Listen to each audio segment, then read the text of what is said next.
Is this decaffeinated? Relax, it's Max. Tastes so rich. Relax, it's Max. Decaffeinated? Relax, it's Max. Decaffeinated richness in an instant? Relax, it's Max. Maxwell House naturally decaffeinated, blended with Colombian beans, because better beans do make better coffee. Relax, it's Max. Maxwell House naturally decaffeinated coffee. It's so good. I'm gonna make the dressing. Good Seasons. We always make it fresh. Hand me the oil. Which one? Want to help Mommy? Good Seasons. It's fresher than bottled Italian. You made it fresh? Tastes great. Good Seasons. You make it fresh. You make it best. Remember the days of hula hoops and sock hops? Well, the 50s are back at McDonald's. To celebrate our 35th anniversary, we're offering you a special deal for only 55 cents in honor of our first store, which opened in 1955. Get a Big Mac sandwich for only 55 cents when you buy one at the regular price. 55 cents? Cookie? Kooky. Groovy, maybe. Definitely not kooky. Welcome back to the 50s, only at McDonald's. Food, folks, and fun. Your post office delivery truck is also a pickup truck because Express Mail has pickup service. Call us and we'll pick up as many packages as you have, all for one low price of $4. You're guaranteed next morning delivery with Express Mail service at the lowest cost anywhere, just $8.75. So call 1-800-333-8777 and we'll be over to pick up your overnight packages for you. We're your postal service. We deliver for you. I said to myself, my God, there's no brain. Not the old conspiracy theory, but one indisputable piece of missing evidence that could explain the Kennedy assassination. The unspeakable missing evidence. Watch A Current Affair, Monday at 7:30 on Fox 5, New York. Homer's turned over a new leaf on The Simpsons' new night. Look, I'm not drinking out of the carton. Thursday on Fox. From cities all over our country they come, ready to do the most outrageous things you've ever seen on television. It's pure insanity! 8 wild athletic performances, 12 incredible athletes, all competing for one attractive trophy and $15,000 cash. Today, the boys from Beantown come up against the bad boys and girls of the Southern Conference as Boston, Massachusetts takes on Austin, Texas on Pure Insanity 2.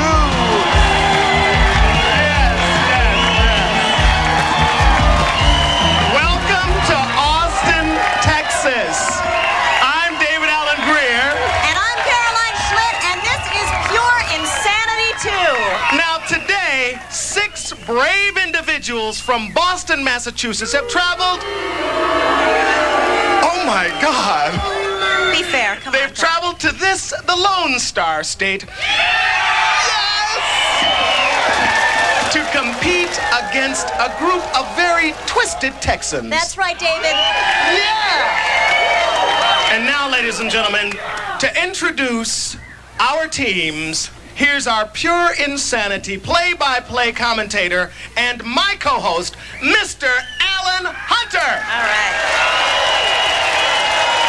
Come on down, Alan.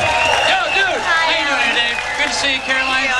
What a great crowd here. You know, earlier this month, WBCN's DJ Mark Parento got on the air and asked listeners, what's the craziest thing you do for $15,000? And here they are, Team Boston! Doug Forrester performs a worm ballet on the trampoline. Human darts, Jonathan Hayes and Mark Treadwell attempt to make the bullseye. Mike Bertino will be served up as a breakfast treat. And finally, Steve Kaplan and Ed Murray are bunny and chicken bungee jumpers. And now the man who put the team together from WBCN in Boston, Team Boston head coach, disc jockey Mark Parento. Gonna win today, coach? I think so. Now we're going to meet the team that you'll be challenging. Alan. Okay, thanks, Caroline. Hold it down, guys. Hold it down. It's early on, all right? Here are the competitors who will be representing the hometown of Austin, Texas. Now, you can go ahead. All right, first up, Julie Arsuaga and Trish Ryan live the life of a Texas armadillo. Jeff Strickland goes fishing with no pole, only his mouth. Stuart Perry and Wesley Pearson become human wrecking balls as they tear down Boston's state capitol. And last, Patrice Porter is entombed with 20 live tarantulas. Okay, right now, Austin's guru, coach and trainer from KLBJ right here in Austin, Texas, Dale Dudley. It seems that you are the favorite, I guess, aren't you? I think so. I think we got the whole crowd. Gentlemen, best of luck to you both. Now, why don't you take this last moment to prepare your teams, shake hands, and come out fighting. Well, let's see this. Oh, electricity. Very nice. Now, ladies and gentlemen, our first competitor hails from Team Boston. These two young men will fly through the air with the greatest of ease as human darts in hopes of scoring big points if they score bullseyes for Team Boston. And here they are, ladies and gentlemen, live from Team Boston, the Dart brothers, John Hayes and Mark Treadwell. Gentlemen, welcome. Now, beyond us, some 35 feet away are your targets. You'll have only one chance each to launch yourselves from the mini tramp, fly through the air, plant yourself headfirst into the target. Don't try this at home, all right? Our human darts are wearing special helmets to protect the head and neck area, and the target has been designed to prevent them from hurting themselves. And also, it's just too downright weird a thing for you to be trying in your own backyard, so don't do it, okay? And I sincerely mean that. Now, Alan is in position at the dartboard, so who's going first, guys? Oh, yeah. Alan, how are we scoring this event? Now, rather than just compete against one another, these two darts will be working together. Our judges will take into account their combined score when evaluating their performance. So, 2 bullseyes could put Team Boston way ahead as we approach the halfway point. So, gentlemen, into position whenever you're ready. Jonathan Hayes and Mark Treadwell going through their pre-jump rituals here as they pay homage to the god of darkness, or perhaps they're just about ready to dance. They're concentrating with one another. They butt needles. That's a form of connection for both of them to become one with each other. They are in this together. Jonathan is in a crouch now. He's going down, making his approach. He is off the launch pad. Oh, a terrible entry into the target. There he is, Jonathan, inching his way into a better position, but the judges aren't fooled. They've got to be marking off for that one. This is not celebration. He is an unhappy man here, taking out his frustrations toward the defenseless target. Jonathan, can we get a word with you? Are you okay? Doing great! All right, well, it's up to your teammate to pull you through on this one. Mark Treadwell, his studies in Buddhism have helped prepare him for this jump today. He is making his initial approach. Off the mini tramp into the target, yes. It looked like a very good jump. We'll leave it up to the judges. Mark, are you okay? Are you okay, buddy? He looks okay. Let's go to the instant replay. David, Caroline, your thoughts? Here we have John on the approach. So far, so good. But here's where the trouble begins. At this angle, you can see that his trajectory was off, and he lands wide of the bullseye, not scoring very high. I don't think this will sit very well with the judges. As you can see, he also lands a bit short. Now, Caroline, by contrast, Mark has perfect form as he leaps onto the trampoline and just explodes off, flying through the air and shooting himself directly into the bullseye. Just a beautiful, beautiful shot. This should make up for Jonathan. Let me ask both of you, do you think you achieved darkness today? Alan, as I was flying through the air, I became the dart. Mark? I achieved absolute, complete, and total unexcelled darkness. Total, unexcelled darkness from the Dart Brothers. Back to you, David and Caroline. Now, Caroline, it is way too soon to tell which way this competition's going to go. But let me say this, that if Boston can keep up that kind of energy, they are going to be very, very hard to catch. Well, that's true, David, but when we come back, Austin fights back with the Armadillo Girls on Pure Insanity 2. Levi's 501 different drummer. How'd you start playing the drums on a bucket? Well, I ain't had nothing else to do, so I just started banging. Do you play anything else besides the buckets? I can play like bottles. I can play big round garbage cans. Now, what do you do with your foot when you lift it up? What does that do? That's the bass to bring in more sound. Now, you fly button? Yeah, it's button. The Toyota versus the Isuzu standard pickup. If Earth were invaded by giant reptiles, which would be better prepared? Get out of here! Well, first of all, the Isuzu gets better mileage than Toyota. That's helpful. Plus, it has the biggest payload in its class, so it can carry more. All in all, when the giant lizards come, I'd rather be in an Isuzu. Because it even has more legroom. The Isuzu pickup, at just $7,779, there's no comparison. This could be the ball game. Back to throw. He's got a man deep. Touchdown! What a leaping man in the end zone. The defender can do nothing about it. We've got a tie ball game, and what a comeback. Less than a minute to go. Now the extra point kick to the lead. Here's the snap. Kick is up.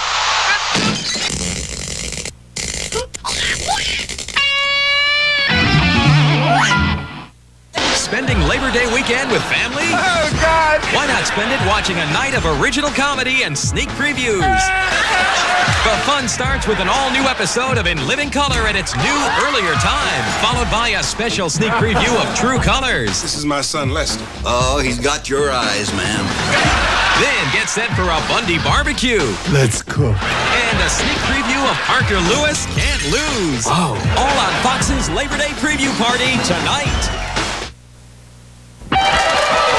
Welcome back to Pure Insanity in beautiful Austin, Texas. Next up, two sisters from Team Austin who are going to pay tribute to that most Texan of roadkills, the armadillo. Julia Swaga and Trish Ryan, whose love for Texas and contempt for the city of Boston is going to be graphically apparent. I'm here with Julia Swaga and Trish Ryan. Their objective today is to take us on a tour of this beautiful Texas hill country and flaunt a little disrespect for Boston, all under a minute and a half. Julie, Trish, how you guys doing here? Hi, Alan. How you doing? I'm doing great. What is this we have before us? It's an armadillo. Big armadillo. Yeah, now, why an armadillo? Because it's wild and tough, like Texans. Wild and tough like Texans. Now, this...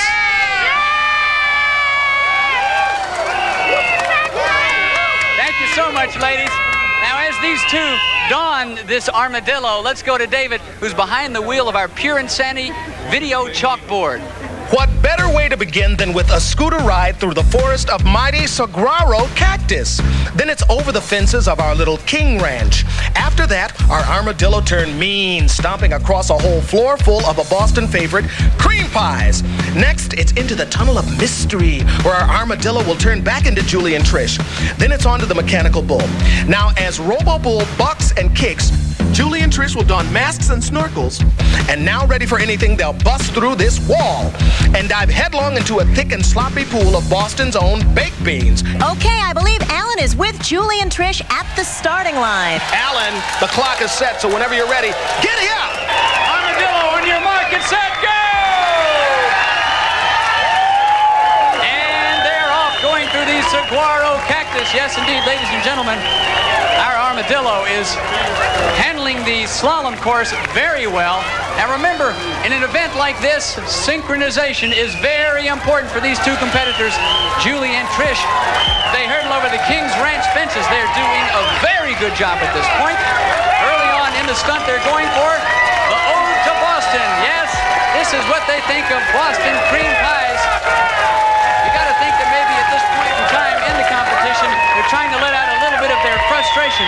Now as the armadillo heads down to the tunnel of mystery, you'll see a metamorphosis as our armadillo turns back into lovely Trish and Julie.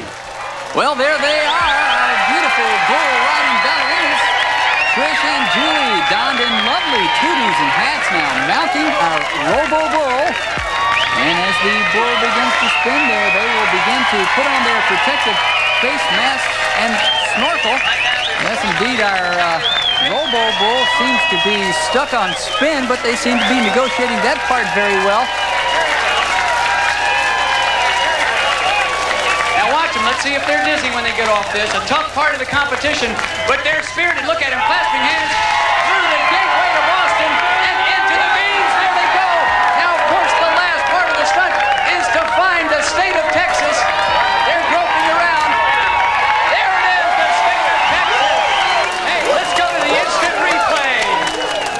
Julie and Trish got off to a great start, and it quickly became clear that teamwork was the essential element in this obstacle course. Oh, yes, and the ease with which these two sisters managed the opening obstacles demonstrated that they had plenty of it. Yes, the judges have to be impressed. These girls have shown Boston that Austin's here to play. Yeah, but was it as easy as these two gals made it look? Julie and Trish, some beautiful moves there. Tell me now, what was the toughest part of the course here? We're sitting in it. The beans was tough. Do you have a little bit more respect now for your competitors? No way! Somehow I didn't think so. Adam, Julie, and Trish, ace competitors here on Pure Insanity. I don't know. Those Boston people got to be pretty nervous right now, don't you think? Hey, let me have some beans, would you? Load me up. Great job, ladies. Okay, we've seen two events and both teams are out of the gate strong. It looks to be a very competitive day as these two cities continue to go head-to-head with their stunts. Now let's meet the men and women who are going to decide who's going to come out on top. That's right. It's our judges. Now, first, let me just say that choosing a winning city and awarding our $15,000 grand prize is one outstanding responsibility because, remember, it has to go to one stunt alone. So, to shoulder that burden, we are careful to choose only people who are honest, forthright, and dress alike. Matching shirts, David, is essentially what we're after here. So now here they are, 12 representatives of Great Britain's own RAF. Yes, that's the Royal Air Force, ladies and gentlemen. What our judges are looking for is grace, originality, creativity, and, most importantly, commitment. As you watch today's performances, keep these qualities in mind, as well as two little words that are so important to us all. David, pure insanity. Thank you, Caroline. Now from Team Boston is Doug Forrester. Today, this excellent athlete is going to perform a trampoline ballet with the help of 4,000 earthworms. And now, standing with Alan Hunter, the man who is going to dance for us today, ladies and gentlemen, Doug Forrester from Team Boston. All right, all right. This here is Doug Forrester, and these will be Doug's partners in dance. Yes, poured into Doug's stylish mesh, 4,000 of these little guys, who with Doug's help will perform an artistic, although somewhat squishy rendition of a popular Boston insect ballet, Worm Lake. Ladies, please, do your stuff. Here, let me help you with that. Now, as Doug's assistants begin the prelude to Worm Lake, let me quickly recount the story. In the passage that Doug will be dancing, his character, the White Prince, has returned from Helsinki. Having taken the waters while in Helsinki, he has returned now to overcome the Dark Worm and perform this, the final dance of celebration. Doug, are you ready? I'm more than ready. Let's Heavy worms, let's move on down here to the front. Doug, any last words? Let's rock. Let's rock, ladies and gentlemen. Doug Forrester and the Worm Dance. Go for it, Doug. Doug Forrester, ready and waiting for the right moment. There he goes. Ooh, he hits the trampoline bouncing. A very nice first movement for Doug. Now, as we watch this man today, I want you to take note of the masculinity that Doug portrays while still maintaining his sensitivity. This is paramount to a fluid dance routine. Okay, Doug Forrester very soon will be performed. There it is, the fanny drop, fulfilling the fanny drop portion of his routine. Later he will be doing a Ron Dijon roll, getting his worm cap back, swinging it around. There's the roll I was talking about. Doug winding up for the finale to this wonderful dance so far. The Austin crowd really getting into it. He hits the knee, the arms outstretched. There he is, Doug Forrester from Team Boston. A standing ovation from the judges. Come on up here. Take your time. Doug, that was simply beautiful. I've got to tell you, you might have an Austin crowd here, but they were in tears, Doug. Let me ask you, how were the Worms as partners? It was a pot at 4,000. Were they complimentary? Did they try to work against you? Tell me. They did try to lead a little, but I put my presence forth, and they obeyed. You did that Ron Dijon. I thought maybe you were going to squish too many of them there, but you never squish too many worms. Oh, a good worm is a dead worm. A good worm is a dead worm. There you have it from Doug Forrester. Caroline, our dance expert, should give us some of her comments and feelings on the instant replay. Well, in choreographing a piece of this complexity, you have to take the strengths of each of the participants into consideration, and Doug has done just that. He's allowed the worms to do the thing that they do best, and they were just moving as if, well, as if they were one. This is an outstanding first event and a very, very real work of art. And when we come back, Team Austin shows us a brand new sport, mouth fishing. As the competition continues,